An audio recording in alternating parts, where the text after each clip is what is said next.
जय श्री सीताराम मित्रों।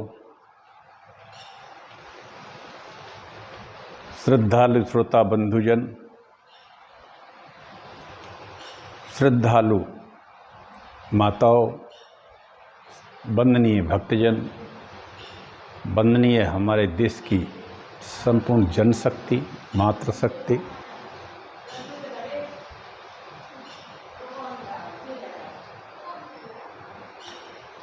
सभी को मैं टीकमगढ़ मध्य प्रदेश से डॉक्टर राजेंद्र मिश्रा प्रणाम करता है। श्रीमद् देवी भागवत की मैं कथा कह रहा हूँ, या ये कहें कि वाचन कर रहा हूँ। तृतीय स्कंध में कथा चल रही है और यह 13वां आज अध्याय कह रहा हूँ।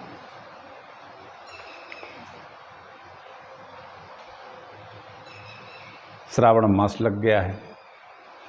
श्रावण मास का प्रथम सोमवार भी हो गया। वर्षा भी अच्छी हो रही है। इस वर्षा में लोग आग सोच समझकर नदी नाले पार करें। आइए, ये माह, वैसे तो सभी माह अत्यंत पुनीत हैं। श्रावण मास भगवान शंकर के पूजन, आराधन इत्यादि में ज़्यादा महत्व रखता है। श्रीमद् देवी भागवत आज तृतीय स्कंद के 13वें अध्याय से शुरू कर रहे। एक छोटा सा मंगलाचरण करते हैं, इसके बाद कथा को कहते हैं।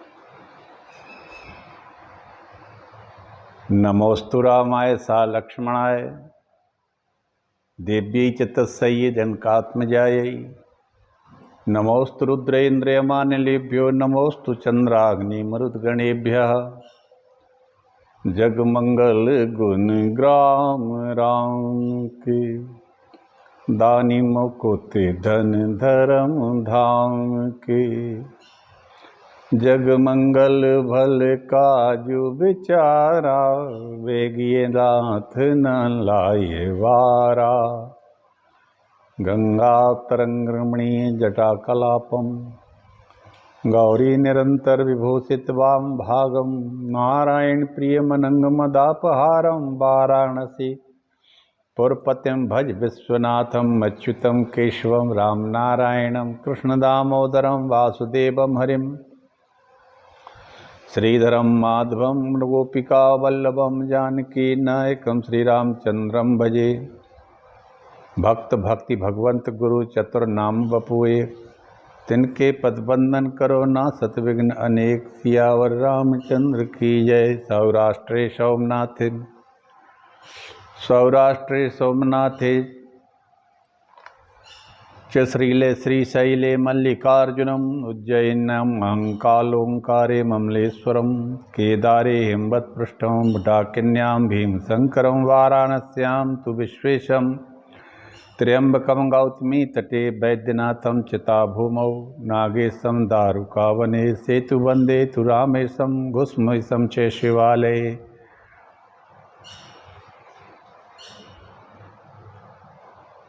ब्राह्मं पाद्मं वैष्णवं च शैवं भागवतं तथा नारदीयं च मार्कण्डेयं च सप्तमम् आग्नेयम् अष्टमं प्रोक्तं भविष्यं नवम स्मृतं दशमं वैवर्तं निरसंगैकादशं तथा वाराहं द्वादशं मात्रम् एक स्कान्दं मात्र त्रयोदशं चतुर्दशं वामनकं कौरवं पंचदशं तथा मात्स्यं च गारुडं चैवं ब्रह्मांडं च तथा परम अष्टादश पुराणानां नामधेयानि पठेत।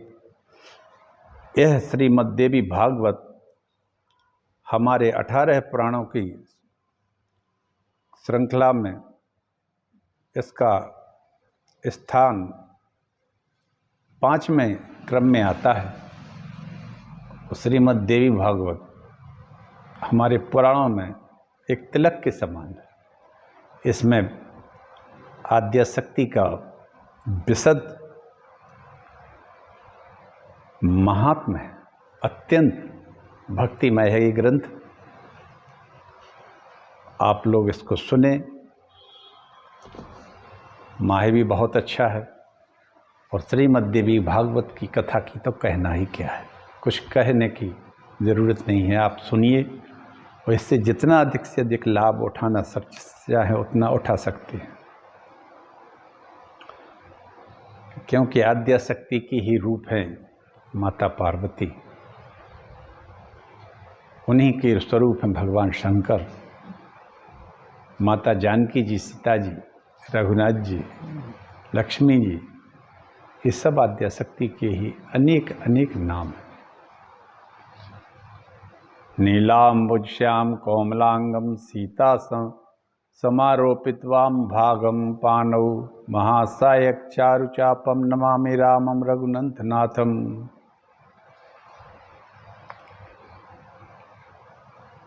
वर्णानामर्थसंगानां रसानां छन्दसामपि मंगलां च कर्तारौ वन्दे वाणी विनायकौ भवानी शंकरौ वन्दे श्रद्धा विश्वासरूपिणौ याभ्यां विना न पश्यन्ति सिद्धा स्वान्तास्तमीश्वरम् वन्दे विदेहतनया पदपुण्डरीकं कैशोरसौरवसामाहितयोगिचिन्तम्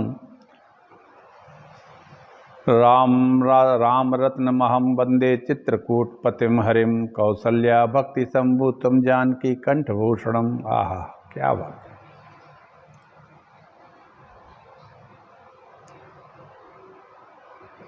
सो कुलधन उमा सुनु जगत पूज्य सुपुनीत श्री रघुवीर परायण जेहि नर उपज विनीत।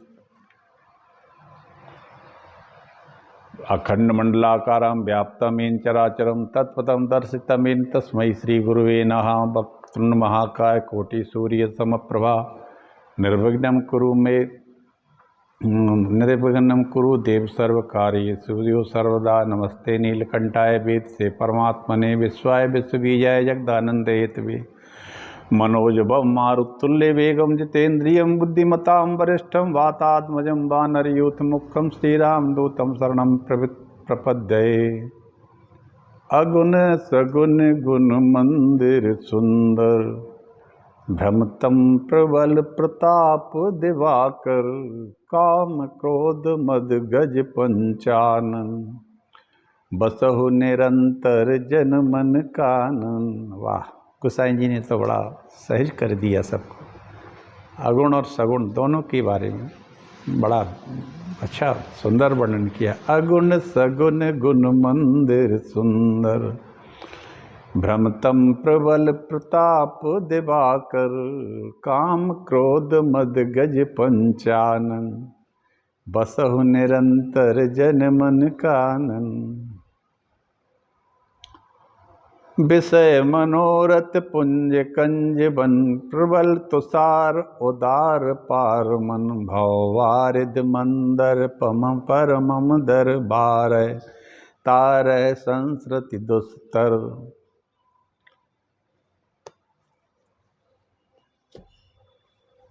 द्वादश अध्याय तक हमने कथा कही थी कल। एक छोटा सा मंत्र है, देवराहा बाबा जी के शिष्य हैं, उन्होंने सुनाया, बड़ा अच्छा है, सबको याद करना चाहिए। ये अलिखित मंत्र है, हनुमान जी महाराज का है। वो कहते हैं हनुमान जी महाराज को, हाथ में लड्डू मुख में पान 12 बरस के वीर हनुमान। 12 वर्ष के हनुमान जी महाराज, हाथ में लड्डू मुँह में पान, 12 बरस के वीर हनुमान। इसका निरंतर जप करते ही रहना चाहिए, हमेशा सोते जागते काम करते में कुछ भी करते हैं। कई मंत्र अलिखित हैं हमारे यहाँ और ये बहुत प्रभावशाली है। चलिए, तो अब ये सृष्टि प्रकरण का अध्याय है। व्यास जी कहते हैं जन्मेजय से कि तीनों देवताओं को देवी ने विभिन्न विभिन्न शक्तियां देकर विदा किया। तीनों देवता माने ब्रह्मा जी, विष्णु और महेश। राजा कहते हैं, जन्मेजय कहते हैं, हरिणा तो कथम यज्ञ कृतः पूर्वं पितामह जगत कारण रूपेण विष्णुना प्रभ विष्णुना। राजा बोले, हे पिता, मैं जगत के कारण स्वरूप तथा परम शक्तिशाली भगवान विष्णु ने पूर्व काल में वह यज्ञ कैसे किया। महामती, उस यज्ञ में कौन कौन से ब्राह्मण सहायक थे और कौन कौन विदत्त विद्वान ऋतिज थे। हे परंतप, यह सब आप मुझे विस्तार से बताएं। भगवान विष्णु के द्वारा किए गए अम्बा यज्ञ को सुनकर बाद में मैं भी सावधान होकर उसी विहित कर्म के अनुसार यज्ञ करूंगा। इस तरह से जन्मेजय ने कहा कि जो भगवान विष्णु ने जिस तरह से किया था माता जगदम्बा का अम्बा यज्ञ, मैं चाहता हूं कि मैं भी वैसा ही करूं। तो व्यास जी कहते हैं, विष्णु भगवान ने जिस तरह विधि पूर्वक देवी यज्ञ किया था, उस परम अद्भुत प्रसंग को आप विस्तार से सुने। जन्मेजय से कहते हैं, मैं विस्तार से तुम्हें सुनाता हूं। विसर्जिता यदा दिव्या दत्त्वा शक्तिश्च तत्तास्त्र्यः काजेसा पुरुषा जाता विमान वर्मा स्थिता। उस समय जब आदि शक्ति ने उन्हें विभिन्न शक्तियां प्रदान करके विदा कर दिया, तब श्रेष्ठ विमान पर स्थित वे तीनों ब्रह्मदेव, विष्णु और भगवान महेश पुनः पुरुष रूप में आ गए। वहां से चलकर वे तीनों श्रेष्ठ देवगण घोर महासागर में पहुंच गए। वहां उन्होंने पृथ्वी उत्पन्न करके उस पर रहने के लिए स्थान बनाया और वहीं रहने लगे। उसी समय देवी के अचल आधार शक्ति को मुक्त किया। उसी समय देवी ने अचल आधार शक्ति को मुक्त किया।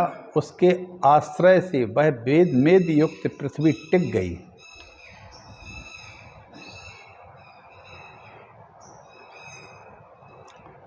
आधार शक्तिरश्चला मुक्ता देव्या स्वयं ततः तदाधारा स्थिता जाता धरा मेधा समन्वितः।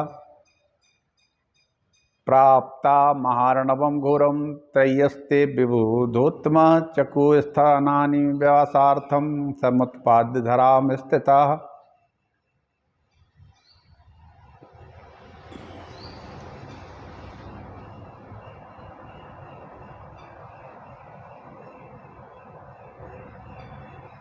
आधार शक्ति को मुक्त कर दिया।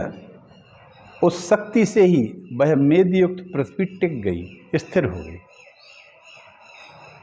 मधुकैटभ के मेद का संयोग होने के कारण पृथ्वी को मेदनी भी कहा जाता है। इस पृथ्वी पर मधुकैटभ का मेद भी संयुक्त हो गया, इसलिए इसको मेदनी भी कहते हैं। धारण करने के कारण इसको धरा भी कहते हैं और विस्तृत होने के कारण इसको पृथ्वी कहा जाता है। यह पृथ्वी महनीय होने के कारण मही है। शेषनाग के मस्तक पर यह स्थित है। इसको यथास्थित स्थान स्थित रखने के लिए विशाल पर्वत रचे गए हैं।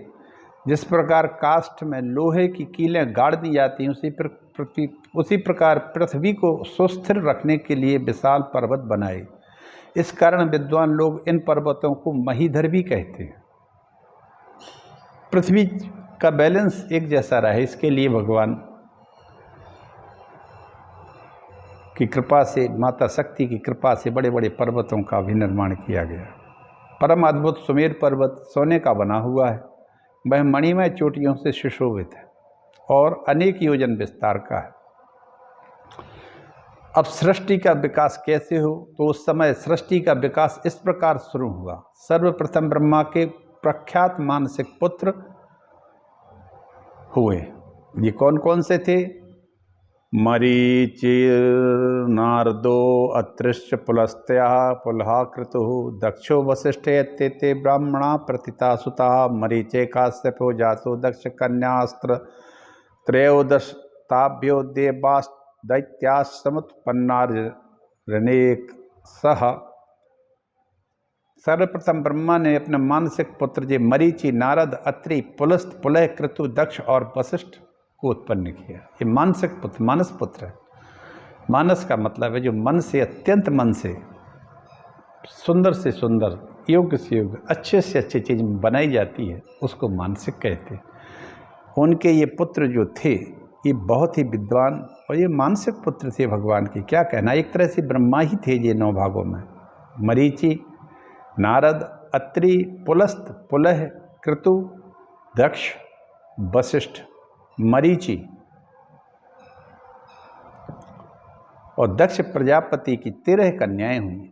उन्हीं कन्याओं से अनेक देवता और अनेक दैत्य उत्पन्न हुए।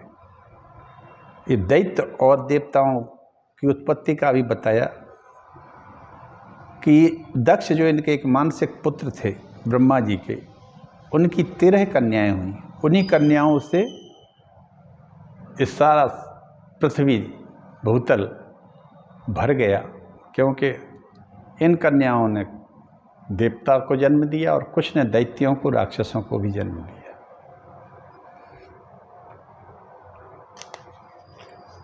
उसके बाद काश्यप की सृष्टि, जो मरीचि के पुत्र थे कश्यप जी, उससे संसार में फैल गई। उस सृष्टि से मनुष्य हुए, पशु, सर्प आदि योनि भेदों से अनेकों जीव उत्पन्न हुए। ब्रह्मा के दाहिने आधे शरीर से स्वयंभू मनु की उत्पत्ति हुई और बाएं भाग से स्त्री के रूप में शतरूपा उत्पन्न हुई। उन्हीं शतरूपा से प्रियव्रत और उत्तानपाद नाम के 2 पुत्र उत्पन्न हुए। 3 अत्यंत सुंदर और उत्तम गुण वाली पुत्रियां उत्पन्न हुई। इस प्रकार सृष्टि रचना करके कमल से उत्पन्न भगवान ब्रह्मा ने सुमेरु पर्वत के शिखर पर एक सुंदर ब्रह्मलोक को बनाया। भगवान विष्णु ने भी लक्ष्मी जी के विहार करने योग्य वैकुंठ लोक बनाया। वह अत्यंत रमणीय तथा उत्तम क्रीड़ा का स्थान सभी लोगों के ऊपर विराजमान है। शिव जी ने भी कैलाश नामक एक उत्तम स्थान बनाया, जिसमें भी भूतगणों के साथ लेकर इच्छा के अनुसार विहार करते हैं। वाह, क्या बात है। शुभ शिवो अपि परमं स्थानम कैलास्याकं चकारः समासाद्य भूतगणं विजहार यथा रुचि स्वर्गास्त्रविष्टपो मेरु शिखरोपरि कल्पितः तच्च स्थानं सुरेंद्रस्य नानान रत्न विराजितम। इस तरह से कैलाश नामक उत्तम स्थान को शिव जी ने बनाया। इसके बाद को सुमेरु पर्वत के एक शिखर पर देवलोक स्वर्ग की रचना हुई। सुमेरु पर्वत के शिखर पर देवलोक की रचना हुई। वह इंद्रलोक अनेक प्रकार के रत्नों से सुशोभित और इंद्र का निवास स्थान था। सुमेरु पर्वत के ऊपर स्वर्ग की रचना हुई। इसके बाद समुद्र मंथन से सर्वोत्तम वृक्ष पारिजात, 4 दांतों वाला ऐरावत हाथी, कामना पूर्ण करने वाली कामधेनु गाय, उच्चैश्रवा घोड़ा और रंभा आदि अनेक अप्सराएं निकली। इंद्र ने स्वर्ग को सुशोभित करने वाले इन सब को अपने पास रख लिया। धनवंतरी वैद्य तथा चंद्रमा भी समुद्र से निकले। वे दोनों देव अनेक गुणों से युक्त होकर स्वर्ग में रहते हुए शोभा पाने लगे। व्यास जी कहते हैं, नृपश्रेष्ठ, इस तरह 3 प्रकार की सृष्टि उत्पन्न हो गई। देवता, पशु पक्षी और मानव। देवता, पशु पक्षी और मानव, ये सृष्टि की रचना है। आदि अनेक भेद से यह सृष्टि कल्पित है। इसमें अंडज, स्वेदज, उद्भिज और जरायुज, ये 4 प्रकार से जीव जन्म लेते हैं। एक अंडज अंडा से होता है। स्वेदज जो जलीय पसीने इत्यादि सींड के सीलन के कारण जल से उत्पन्न होते हैं। स्वेद, उद्भिज और जरायुज, इन 4 भेदों से अनेक जीवों की सृष्टि हुई। सभी जीवों के साथ कर्म का बंधन लगा हुआ था। मित्र, पृथ्वी पर आने वाले जितने भी जीव हैं, ये कर्म के बंधन से बंधे रहते हैं। मृत्यु, पृथ्वी पर जो मृत्यु लोक में जन्म लेते हैं, और जन्म का कारण भी यही कर्म बंधन ही है इनका। होता सब हरी इच्छा से, माता जगदम्बा की कृपा से ही होता है। इस प्रकार सृष्टि करके ब्रह्मा, विष्णु और महेश से सब अपने अपने लोकों में इच्छापूर्वक विहार करने लगे।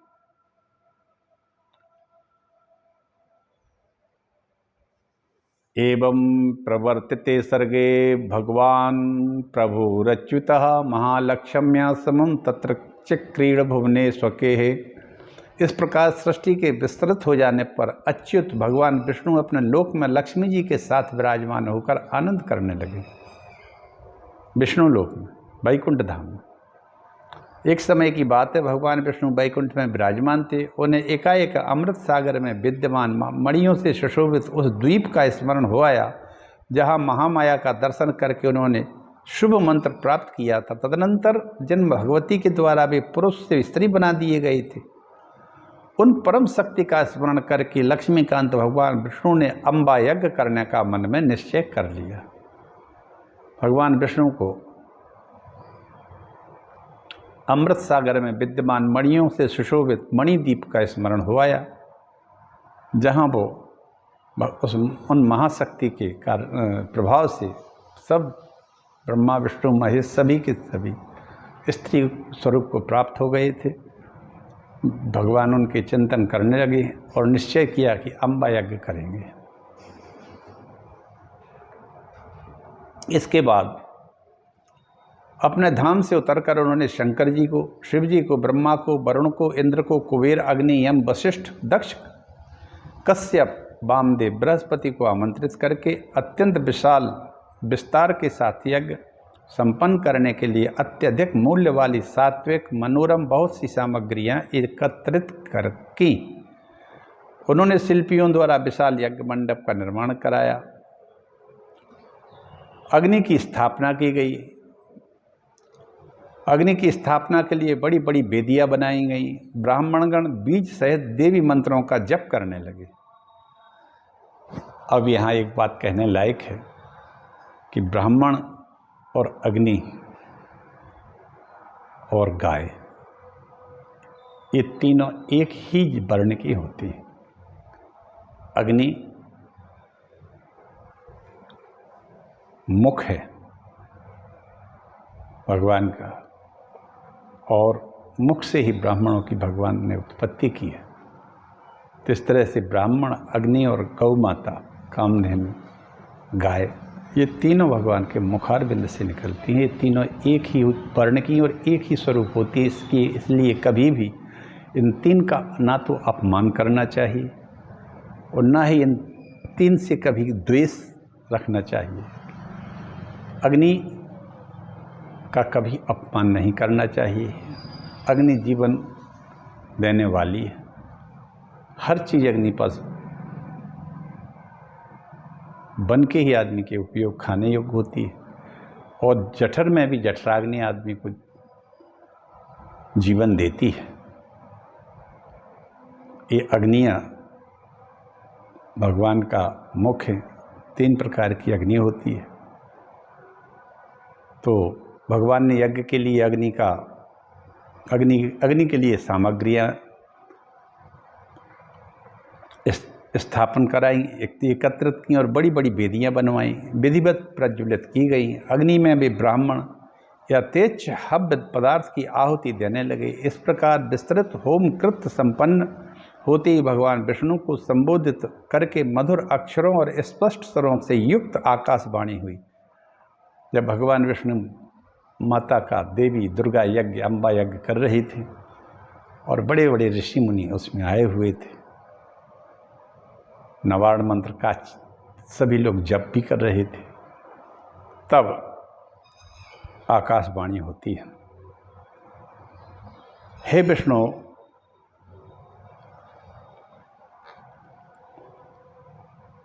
इस प्रकार होम कृत्य संपन्न होते ही विष्णु भगवान को संबोधित करके मधुर अक्षरों और स्पष्ट स्वरों से युक्त आकाशवाणी हुई। वाह!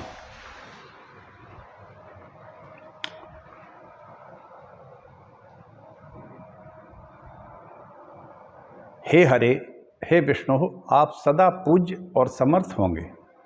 संसार में इंद्र सहित ब्रह्मा आदि सभी देवता आपकी अर्चना वंदन करेंगे। ऐसा आशीर्वाद उस महाशक्ति के द्वारा भगवान विष्णु को दिया गया।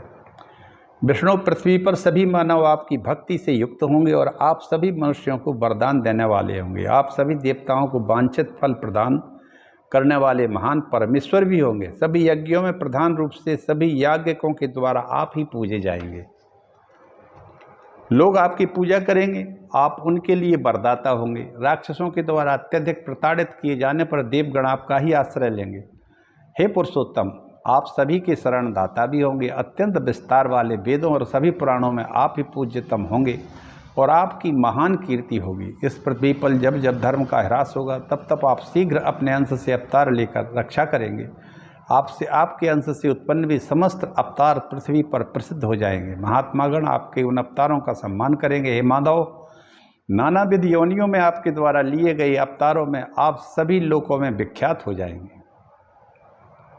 हे मधुसूदन, उन सभी अवतारों में मेरे अंश से उत्पन्न शक्ति सदा आपकी सहचारिणी भी रहेगी और आपके समस्त कार्यों को संपन्न करेंगी। वह शक्ति वाराही, आह, नारसिंही, वाह आदि अनेक भेदों से अनेक प्रकार की होगी। वे शक्तियाँ सभी प्रकार के आभूषणों से अलंकृत भव्य स्वरूप वाली नानाविध शास्त्रों से सज्जित होंगे। हे विष्णु, आप उन शक्तियों से सदैव युक्त रहेंगे। हे माधव, मेरे द्वारा प्रदत्त वरदान के प्रभाव से आप देवताओं के समस्त कार्य सिद्ध करेंगे। देवताओं के तो समस्त कार्य सिद्ध करते ही हैं भगवान विष्णु। इस पृथ्वी पर रहने वाले मनुष्य जो भगवान विष्णु की शरण में जाते हैं, उन सबके रक्षक भगवान विष्णु ही रहते हैं। आप लेस मात्र भी अभिमान करके उन शक्तियों का कभी अपमान नहीं करना, अपितु हर प्रकार से प्रयत्न पूर्वक हमारी उन शक्तियों का पूजन और सम्मान करना। समस्त कामनाओं को प्रदान करने वाली वे शक्तियां भारतवर्ष में मनुष्यों द्वारा विविध प्रतिमाओं में प्रतिष्ठित होकर पूजी जाएंगी। ये देवेश, उन शक्तियों की तथा आपकी कीर्ति पृथ्वी मंडल पर तथा समस्त सातों द्वीपों में प्रसिद्ध होगी। भूमंडल पर सकाम मनुष्य अपने मनोरथों को पूर्ण करने के लिए आपकी तथा उन शक्तियों की निरंतर उपासना करेंगे। हे हरे, वे लोग अर्चनाओं में अनेक भावों से युक्त होकर नानाविध उपहारों, वैदिक मंत्रों, नाम जप से आपकी आराधना करेंगे। हे मधुसूदन, हे देवेश, मनुष्यों के द्वारा सुपूजित होने के कारण आपकी महिमा पृथ्वी लोक तथा स्वर्ग लोक में वृद्धि को प्राप्त होगी। व्यास जी कहते हैं, जन्मेजय, इस प्रकार भगवान विष्णु को वरदान देकर आकाशवाणी चुप हो गई। उसे सुनते ही भगवान विष्णु भी प्रसन्न चित्त हो गए। तत्पश्चात यज्ञ का विधि पूर्वक समापन करके उन देवताओं, ब्रह्मपुत्र, मुनियों को विदा करके सर्वसमर्थ गरुड़ध्वज भगवान विष्णु अपने अनुचरों के साथ वैकुंठ लोक को चले गए। तदनंतर विस्मय के साथ यज्ञ विषयक वार्ता करते हुए समस्त देवता अपने अपने लोकों को तथा मुनिजन अपने अपने पवित्र आश्रमों को अति प्रसन्नता पूर्वक चले गए। आकाश से प्रादुर्भूत उस कर्णप्रिय परम विशद वाणी को सुनकर सबके हृदय में पराशक्ति के प्रति भक्ति भाव उत्पन्न हो गया। हे मुनीन्द्रो, अतएव सभी ब्राह्मण और मुनिजन भक्ति परायण होकर उन भगवती का पूजन करने लगे जो वेद शास्त्रों में वर्णित है तथा संपूर्ण वांछित फलों को प्रदान करने वाला है। दुर्गा सप्तशती में आगे आएगा, इसमें है खंड, उसमें इन शक्तियों का विशद वर्णन है और सभी व्यक्तियों को चाहिए कि भी परमात्मा की परम आराध्य शक्ति माता जगदम्बा का चिंतन करें, पूजन करें और पाठ करें। दुर्गा सप्तशती के लिए से श्रेष्ठ ग्रंथ और कोई नहीं। मित्रों, इसी के साथ में अब अपनी वाणी को विराम देता हूँ। अब 14वां अध्याय शुरू होगा, वो आगे कहेंगे। इसी के साथ में आप सबसे आइए, श्री राम जय राम जय जय राम। भगवान सबका कल्याण करे, सबको सद्बुद्धि दे। सब लोग भगवान शंकर हमारे यहाँ तो बहुत सहज है, ये पृथ्वी लोक में ही संभव है। यहाँ कैलाश भी है, कैलाश मानसरोवर भी है, यात्रा भी चलती रहती है हर साल।